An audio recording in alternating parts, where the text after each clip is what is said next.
Hi, I'm Abby, welcome to Abby's Den. Now in this video we're doing new for old. So we've got an old machine here. This was Back to the Future era, 1985. It's a Singer 6235. Some of you might recognise it, some of you might still have it. It was definitely a popular machine back in the 80s. I was just a kid then, so it's the kind of machine that my mum would have had. And I thought I would compare it with something that's fairly new. So this is what, about 3, 4, 5 years old. So we're looking at something that's 35 years old and about 5 years old. And we're going to compare the two. So what was it like in 1985 and what are the machines like now? So this would have cost about 150 to 200 pounds in those days. It had innovation. It had an automatic buttonhole. So the inflation calculator inflates what 200 pounds would have been in the good old days back in 1985, and it converts it to what we can spend now if, you know, we still have that same amount of money in the pocket. And that gives us a spending of about 600 pounds, and that's what this machine costs here. So this machine is a lot different and has come a lot further than the machine that you're seeing here. This is very much a mechanical machine. There's nothing computerized about it. Computers didn't come in until, you know, the first computer machine came in about 1978. So from 1985 to a computer machine, it would have cost you thousands. So machines like this, they're great, and the features on this one are a lot more advanced. You've got technology here. So at the moment, homemakers are not spending this kind of money on a machine. You might do, but the average sewer isn't. Now let me bring this machine here. Now a lot more of you are going to recognise this machine. You'll have seen it in Lidl, you'll see it on all sorts of forums. People are talking about it. It is the height of fashion. So even though the other machine was a lot dearer, and with inflation, yes, if you had spent that kind of money in 1985, then you'd probably be spending about £600 now. And it's sort of comparable to this machine. So with the modern tradition, you have your different kind of feet. So you've got all your accessories that come in a plastic bag. And if I open this bag like this, they just sit loosely. I can now place them in my box here. And they'll live in this accessories box like that. Is that I can lift this up and I've got my selection of feet in there, and I have actually more feet than the other one. So I've got and I've got needle plates, so I've got different feet. So we've got a buttonhole foot. Now this looks like a beast, doesn't it? So we've got quite a big buttonhole foot. I want to compare it with the other one. Let's open that one for you. So that's open and that one opens that way. You can see that your button on this one can be bigger than on this one. So even though that's not the right one, they're all about the same sort of size. Okay, pop that one back in.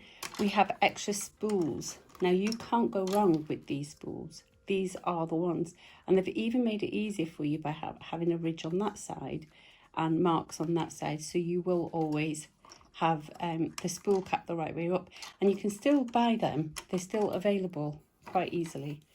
Here you've got your seam guide, so they already install the seam guide for you, so you can just place that on the machine and position your sewing line, and it makes it so much easier when you're quilting. This one holds buttons just between them, clamps, and it's quite wide compared to the newer ones.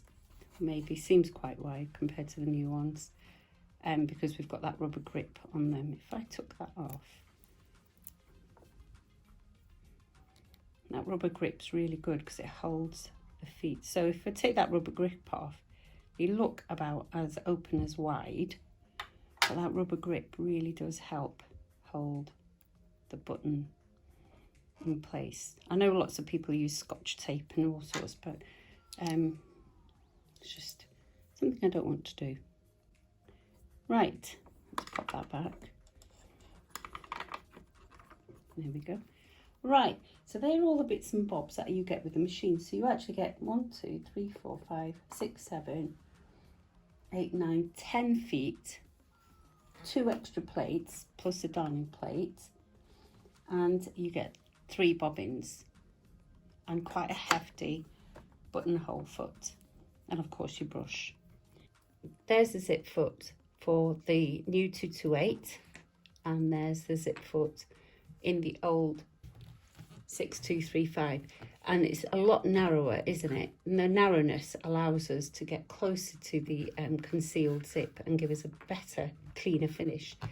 Your screwdriver there, you do get a quilter's bar, so it does help you with the quilting, and you do get a darning foot plate, but you don't get the free motion foot that you would really want to be using with the machine. So the other thing about these feet on here is you don't get one of these feet that's plastic and see-through. And when you're using things like leather and leatherette, what you want, or you know, PVC, what you want is a plastic machine foot, because that can glide over this fabric that's quite sticky easily. So you would need to invest in a Teflon foot as a separate purchase, which can go around smoothly. And you would treat yourself to a free motion foot like this. So this is something you might want to buy compared to the one that would have been sold with the machine on the 6235. And there's the spring action, suspension there. Another thing worth noting is we've talked about the width of our zigzags that are offered on there. We have got the length as well. So we've got the length of our stitches, and these are measured in millimeters. This goes up to 4 millimeters, and so does this one. This offers us buttonhole stitching as well. So if we go all the way to the top there and we select one on this machine and then select buttonhole over there for the zigzag, on this machine all we need to do is select zigzag there, buttonhole there, and you can choose from here the width of the zigzag that you're going to sew going along the sides of your stitch, and you will get your buttonhole. So I think the first thing we should do is stitch out a buttonhole. All right, so here goes. Set up the machine for this one. We have 2 layers, so let's just work with 2 layers. I'm going to lift that up and put the press foot down. Make sure you push that lever back so that you can activate the button mechanism, and let's go.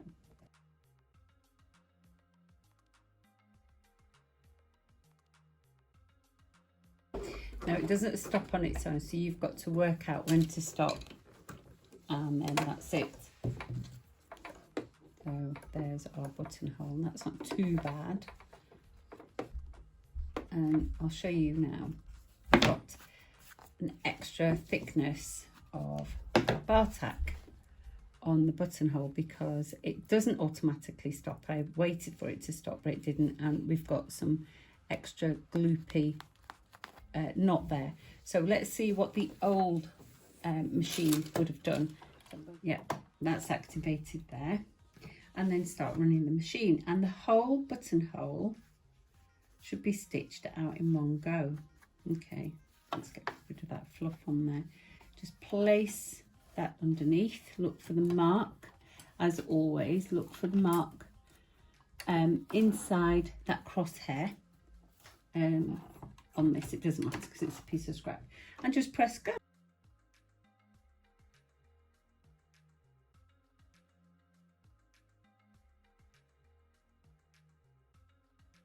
Holes carried on going, it didn't stop, so I'm not sure what happened there. Maybe it just needed a repair.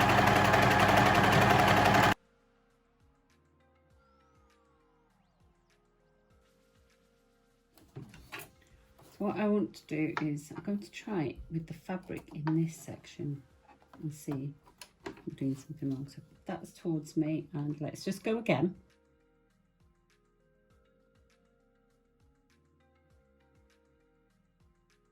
So you've got wider buttonhole offered on this machine, and you've got a a narrow buttonhole. So they've made them a bit wider. I wonder if I alter a few buttons dials, if it makes a difference. I'm going to just try one more. It stops there when it starts overlapping, so we need to stop. Right, all that has happened is I've gone wider and made this narrower, so the opening is even narrower, can you see? And I just need to play around with it to get it balanced, but I've definitely got a better balance. So the more I play around with this and the better I get at it, I feel I would get more a much better buttonhole. If I look at that one, I just need to work out how to make the gap wider, and I think I've worked it out, and it's just a width adjuster there that I need to play with. So buttonhole wise, I think this is definitely better for me. I think my buttonholes I feel a lot more confident with this older machine, although saying that, you know, this one's not too bad. It's actually not too bad. What I like about these machines, by the way, is the space you have behind there. On quite a lot of modern machines, you don't get a space behind your foot, which is really useful, really handy to have. Right, okay, let's set to a regular sewing. I'm going to sew a triple stitch along these pieces. So let's sew a triple stitch along there.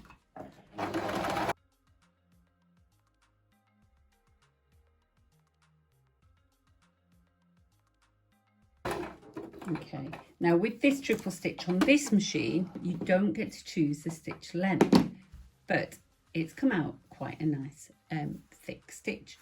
Let me see if I can change the triple stitch on that one. So I'm going to just put good sides together on there, and then halfway through I think I will change the stitch length to see if I can.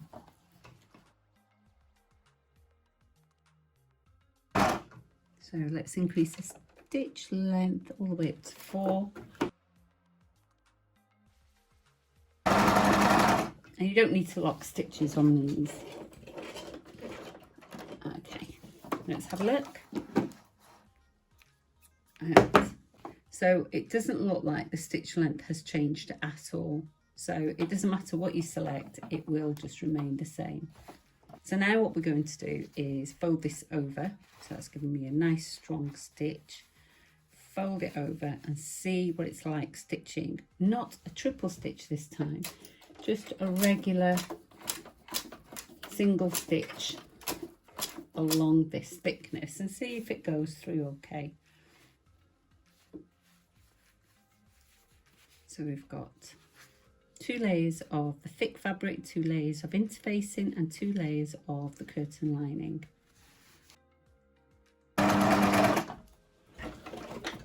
And there we go. I think that looks really neat, doesn't it? Can't see it on that side because I've chosen a dark colour on the underside. Right, let's try this machine.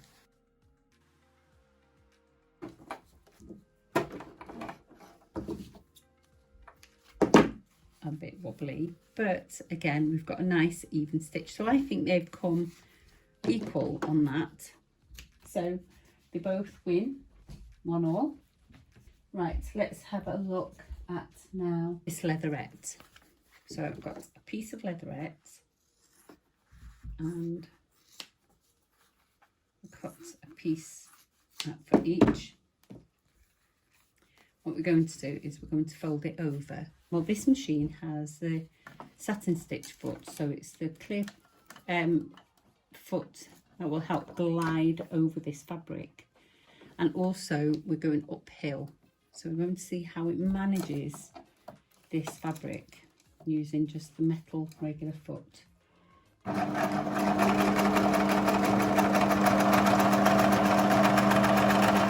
Now you saw that it did that without any problem at all. And we've got a nice even stitch all the way through, so I like that.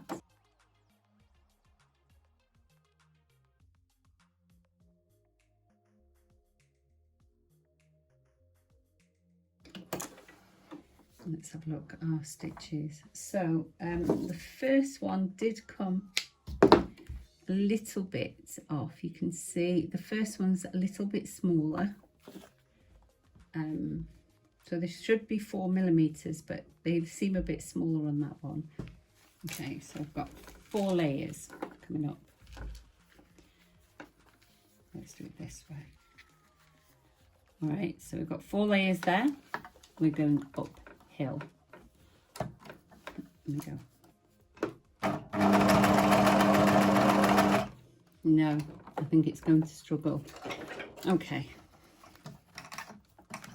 So what we'll do is we will pop it in a little bit further in and try now.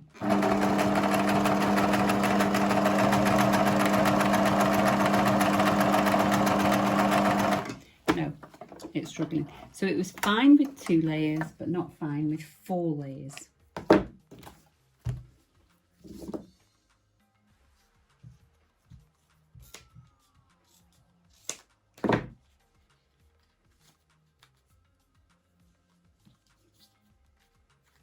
Okay, so I've just taken that piece off. Let's cut that away so we don't get confused.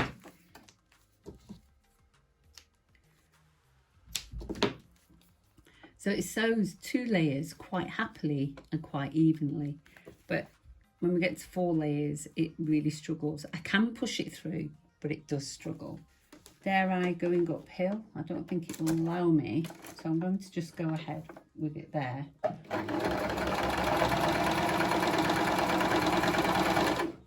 Right, well, that surprised me because it managed it. Look at that. However, we're still on stitch 4, so the stitches should look the same as that. And they've started off small and grown, and as it gets used to it, it stays fine. And on the back, the tension's gone a little bit funny. That's okay because you can adjust it. So if this was your sample piece, you could adjust your tension just so it was right for when you do actually go ahead with it. Now we want to do some quilting. That is quite a thick layer, so I want to be able to put this in, and I'm just going to stitch all the way down and hopefully get a nice even stitch.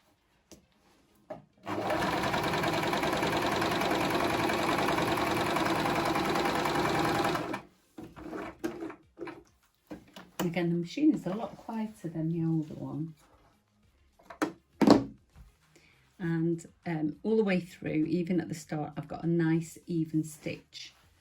And again, it's a little bit loose on the back, but it could be that I've just reduced the tension too much, more than I needed to.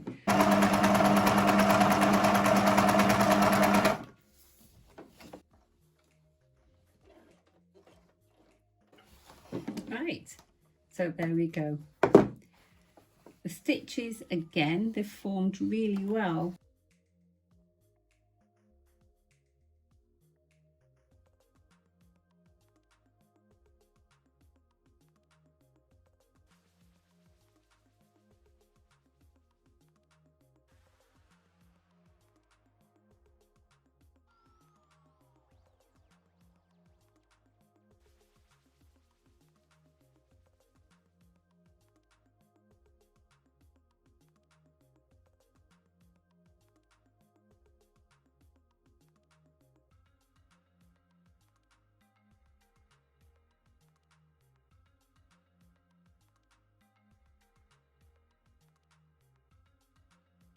So for these machines, I'm just going to stick with a triple stitch, a triple straight stitch.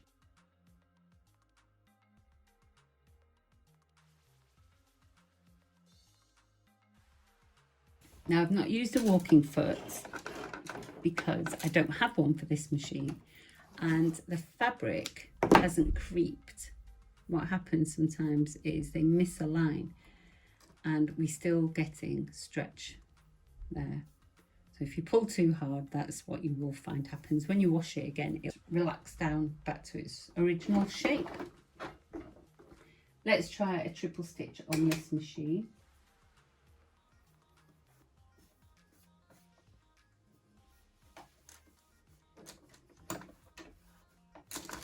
and just make sure they're nice and equal on the edge.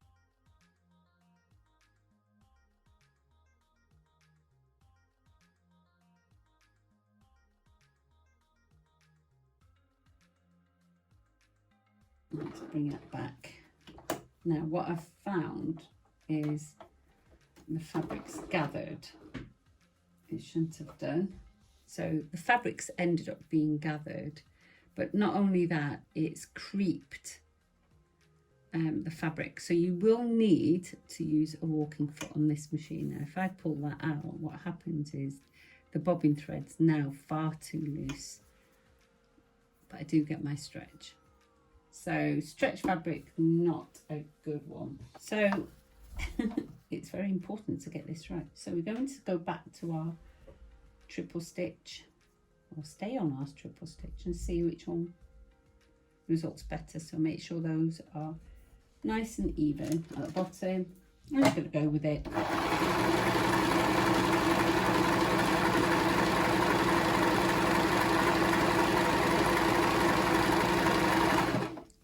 It's handling this four-way stretch far better than the other one.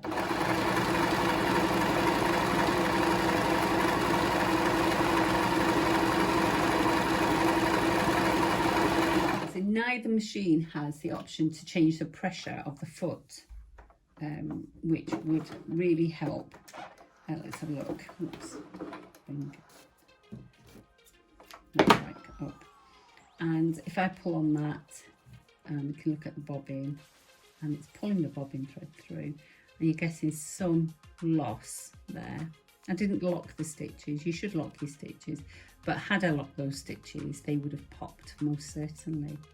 So, but it definitely didn't gather the fabric as much, did it? You didn't get that gather, and it handled it a lot better. So let me try it on a straight stitch.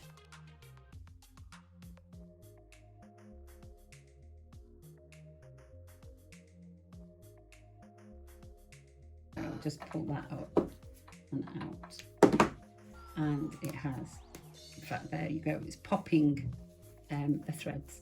Let's see if the Golden Oldie handles this any better.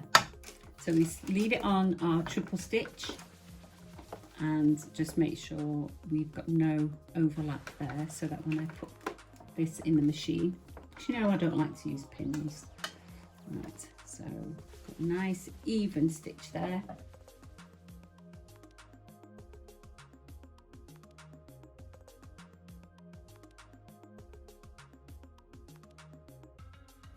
And it will creep a little bit. I mean, it's four-way stretch, so it will creep a little bit.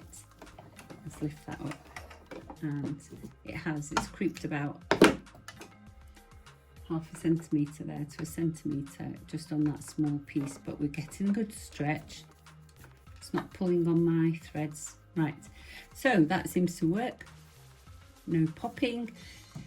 Overall, the old machine is definitely superior to the new machine, but that was valued a lot higher with inflation rates than this one. Right, thank you very much for watching, and comment below. I want to know what you thought of my video. Did you think I had a fair assessment? Did I push them enough? What would you have liked to see? Did you were you surprised by the results? I know I was expecting a little bit of a different answer from these machines. Grandma's machine, in my opinion, won, but did you agree with that? You might have this machine. What do you think now? Have you tried it? Have you tested it? Has the machine worked better for you in the stretch fabrics? Or do you have an old machine like this? Let me know what you think. Which one do you prefer? Do you still prefer the old solid structure of a steel machine? Or do you like the shiny new plastic as it goes with the decor? This is a lot lighter, by the way. This weighs about 12 kilograms compared to 7 kilograms. What is it that you're looking for in a machine? I want to thank you as well. I really do enjoy reading your comments and your feedbacks. You've been phenomenal over the last few months while I've been making scrubs, and I just need to make sure that I give back. So I would like to help you choose a good machine for you, some gadgets for you, how to save money. And the way to do that is just keep on liking, commenting below and subscribing if you haven't already. And I've got some exciting other comparisons to do. I've got 5 overlockers ready to be compared, and I've got some budget machines to be compared and some mid-range machines. So keep subscribing, keep watching, and I will see you soon.